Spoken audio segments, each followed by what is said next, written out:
A track once abandoned, left to rot under peeling paint and silence, has clawed its way back into the spotlight. The grandstands rebuilt and the heartbeat restored, and now for the first time in 30 years, this legendary short track doesn't just host a race, it matters for the championship. With 6 races until the chase begins, North Wilkesboro has become a pressure cooker in the championship hunt. Up front, the battle for the top seed has tightened into a 3-man slugfest. Every lap is a gamble, every corner a chance to seize control of the postseason. These drivers aren't just racing, they're swinging for leverage, for momentum, for the right to enter the chase with the crown already halfway on their head. But behind them, the real storm is brewing. This track was built for chaos, for chrome horns, bruised fenders, and drivers who refuse to lift. And with the chase looming, desperation is about to spill over. Mid-pack warriors will shove their way into gaps that don't exist, dive bomb corners that shouldn't be attempted, and fight like their season depends on it. A resurrect relic now shaping the future, and a championship chase is tightening by the lap. And a short track ready to remind everyone that the past isn't just alive, it is hungry for the future. Welcome to the 21st race of the 2026 NASCAR Cup Series season as MDK RaceDay gets you ready for the Window World 450 from North Wilkesboro Speedway here in North Carolina. And despite rain affecting qualifying, raining that out on Saturday, tonight, Sunday night racing, green flag scheduled for 7:14 p.m. Eastern Time on TNT and HBO Max is going to be hot but clear skies, 83 degrees temperature, west-southwest, 5-mile-an-hour wind through the racetrack throughout the night, 26% chance of rain, but high humidity. So it's going to be a hot one for the fans here tonight in North Wilkesboro. But welcome everyone back to episode of MDK RaceDay. My name is Jet. Hope you're having a wonderful day. So you can tell I'm in a different scene in Greensboro right now for this episode, but nonetheless, we're going to get you amped and ready to go for everything you need to know for the 2026 Window World 450. Now, of course, the big thing is what took place last Sunday night at Atlanta. Ryan Blaney got his second win of the season, but most importantly, he has tightened up that championship battle. It was originally for the longest time Denny Hamlin and Tyler Reddick. Now you gotta add Ryan Blaney in the mix. Now Denny Hamlin and Tyler Reddick, both colored in yellow, they have already clinched their spot for the chase. However, of course, the battle is who will be the top seed when we reset for the chase. Hamlin 24 points ahead of Tyler Reddick. Ryan Blaney, he is now within striking distance, just inside a race gap between him and Denny Hamlin, minus 65. Then a big gap to 4th place, Ty Gibbs minus 126, 5th is Chase Elliott, 6th is Larson, Busher, Hocevar, and Bell with Briscoe the top 10. Then it's Daniel Suarez, William Byron in 12th, Bubba Wallace in 13th, Austin Cindric 14th, Shane Van Gisbergen, and Eric Jones once again back in the top 16, but just 8 points ahead of 3-time champion Joey Logano. Ryan Preece in 18th, Brad Keselowski up a spot at 19th, and Chastain up 2 spots in 20th with Michael McDowell, AJ Allmendinger, and Zane Smith minus 90.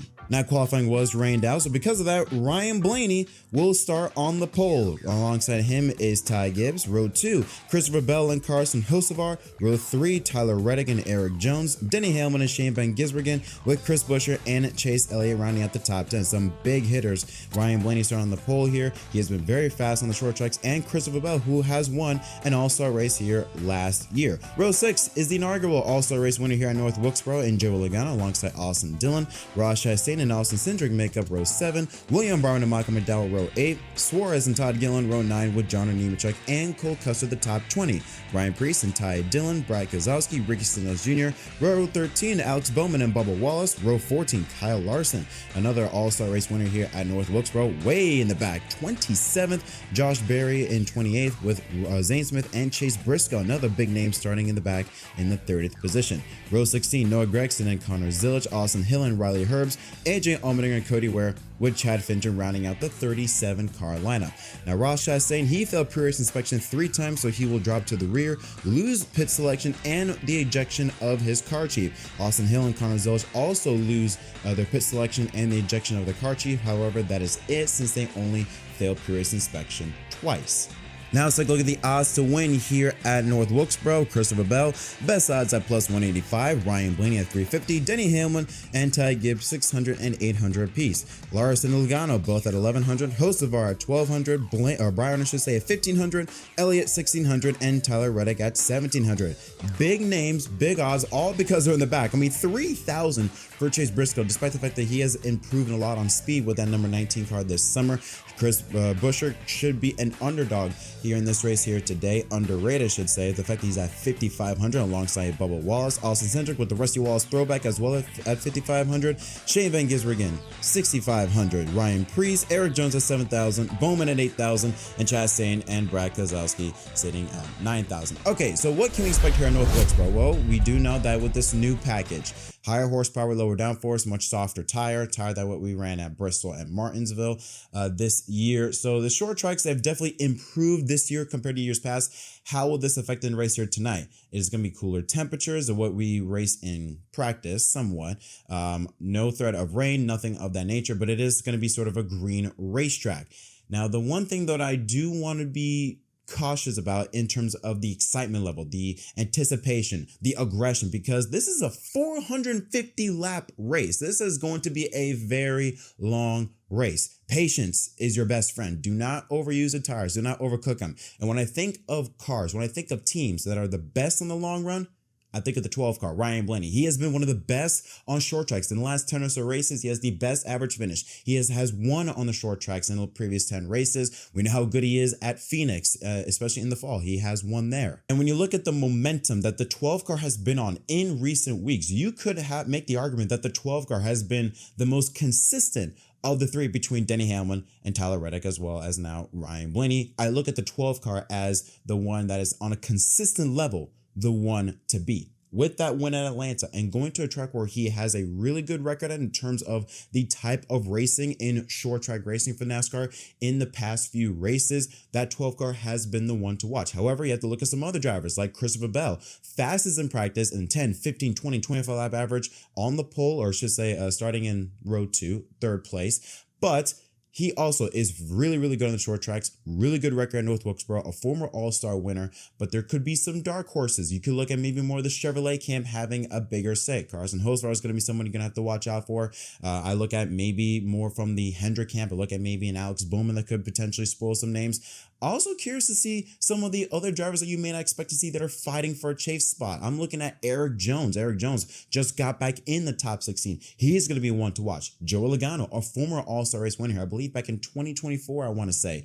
He's also going to be somebody that desperately needs to get some good runs and has a good record here at North Wilkesboro. He knows how to get the job done. So this is going to be a very interesting race in terms of looking at the battles in terms of where drivers are based on their points position. I don't think this is going to be a race where we're going to see a lot of beating and banging. I just don't see that. We may see that on restarts, but in terms of that excitement level, like what we're used to seeing, I don't see that. I see this being a very strategic race. I think it will be good with tire fall-up. Hopefully, we could get some long green flag runs so that tire management can become a factor.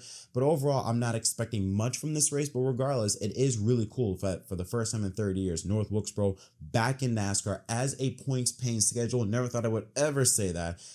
It is really cool to see. So regardless, it is a sold out crowd. It is going to be a great event. A lot of anticipation, a lot of excitement in terms of the overall racing. I'm not expecting much, but this is going to be a race where, like I said, patience is your best friend. Keep your tires cool. Keep them happy. Don't overuse them, because I do think that we're not going to see a lot of green or a lot of cautions, long green flag runs. This is going to be a race where the long run will work in your favor. And when I look at that, I look at drivers like Blaney, drivers like that can really cut them loose when it matters most. Let's take a look at our fantasy league lineup over here to the right of me. So we got Sir Wood Rooster with 4,360 points. But look at that. Second, third, and fourth, or second and sixth, I should say, all within 57 points, especially second and third, -2 and -6. It is heating up with Sir Wood Rooster leading ahead of Richard Morris 22 and HMS Fan for Life. I'm down in 43rd place, but yeah, not looking too good. But my lineup, I'm pretty confident about my lineup. I got Denny Hamlin as well as Kyle Larson, of course. I got Chase Elliott. I like what I'm seeing from the 9 car. That 9 car is getting better and better as a Chevrolet as a whole is getting better and better. I would make the argument that Elliott is the leading Hendrick car much more than what I see out of Larson. Larson, I think, has speed. They're just not consistent. Elliott has speed and is more consistent than Larson. I got Christopher Bell and Ryan Blaney in my lineup. I got to have them in there, but I do also have Logano in my garage.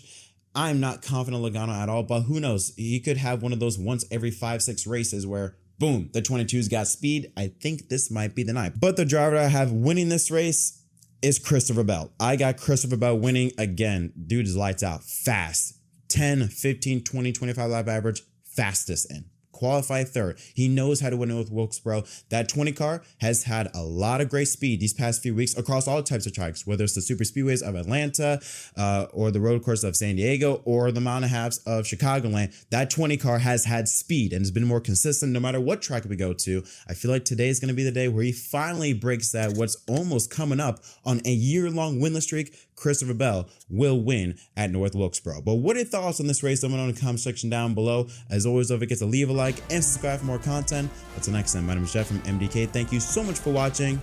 See y'all next time.